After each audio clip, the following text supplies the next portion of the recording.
সূরা তওবা অর্থাৎ ৯ নম্বর সূরার ১৫ নম্বর আয়াত থেকে ২৫ নম্বর আয়াত পর্যন্ত আলোচনা করব।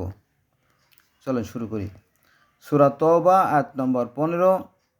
এবং ওদের চিত্তের ক্ষোভ দূর করবেন, আল্লাহ ক্ষমাপরায়ণ হন, যার ইচ্ছে তার প্রতি আল্লাহ সর্বজ্ঞ প্রজ্ঞাময়। সূরা তওবা আয়াত নম্বর ১৬।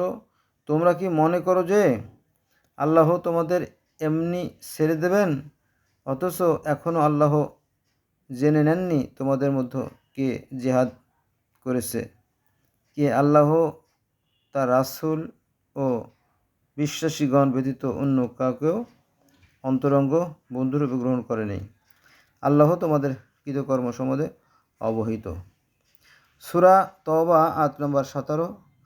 অংশীবাদীরা যখন নিজেরাই নিজেদের অবিশ্বাস স্বীকার করে, তখন তারা আল্লাহর মসজিদের রক্ষক হতে পারে না। ওরা এমন যাদের সকল কর্ম ব্যর্থ এবং ওরা অগ্নিতেই স্থায়ী হবে। সূরা তওবা আয়াত নম্বর ১৮। তারাই তো আল্লাহর মসজিদ রক্ষণাবেক্ষণ করবে যারা বিশ্বাস করে আল্লাহতে ও পরকালে, এবং নামাজ পড়ে যাকাত আদায় করে এবং অন্য কাকেও ভয় করে না আল্লাহ ব্যতীত। ওদেরই সৎপথ প্রাপ্তির আশা আছে। সূরা তওবা আয়াত নম্বর ১৯।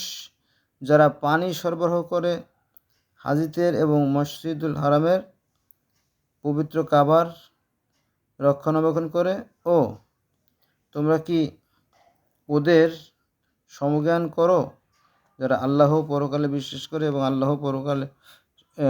আল্লাহর পথে সংগ্রাম করে? আল্লাহর নিকট ওরা সমতুল্য নয়। আল্লাহ সৎপথ প্রদর্শন করেন না অনাচারী সম্প্রদায়ের। যারা অত্যাচারী অনাচারী, যেমন আমরা বাংলাদেশটাতে তো অত্যাচার আর অনাচারের দেশ। এদেরকে আল্লাহ সুপথ দেখাবেন না। কারণ বাঙালি রক্ত দূষিত হয়ে গেছে। ২-৪ জন ভালো মানুষ আছে, তারা অনেক কষ্টে আছে। এটা কি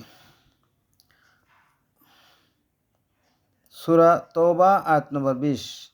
যারা বিশ্বাস করে তারা আল্লাহর নিকট মর্যাদায় শ্রেষ্ঠ।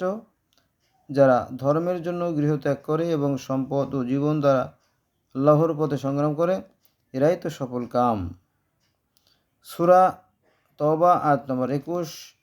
সংবাদ দিচ্ছেন তাদের রব তাদের নিকট দয়া ও সন্তোষের এবং জান্নাতের, যেখানে তাদের জন্য স্থায়ী সুখ সমৃদ্ধি রয়েছে। সূরা তওবা আয়াত নম্বর ২২। সেখানে তারা হবে চিরস্থায়ী। নিশ্চয়ই আল্লাহর নিকট মানু আছে মহাপুরস্কার। সূরা তওবা আয়াত নম্বর ২৩। হে বিশ্বাসীগণ, তোমাদের পিতা ও ভাই যদি বিশ্বাস অপেক্ষা অবিশ্বাসকে শ্রেয় জ্ঞান করে, তবে ওদের অভিভাবক রূপে গ্রহণ করো না। তোমাদের মধ্যে যারা ওদের অভিভাবক করে তারাই অপরাধী। সূরা তওবা আয়াত নম্বর ২৪। বলো, তোমাদের পিতা পুত্র ভাতৃবৃন্দ পত্নী পরিজন অর্জিত ধন সম্পদসমূহ এবং ব্যবসা বাণিজ্য, তোমরা যার অচল হওয়ার ভয় করো এবং প্রিয় বাসস্থানসমূহ তোমাদের নিকট আল্লাহ ও তার রাসূল রাস্তায় জিহাদ করা অপেক্ষা অধিকতর প্রিয় হয়, তবে অপেক্ষা করো আল্লাহ তাদের পাঠান পর্যন্ত। বস্তুত আল্লাহ ফাসিকদের পথ দেখান না।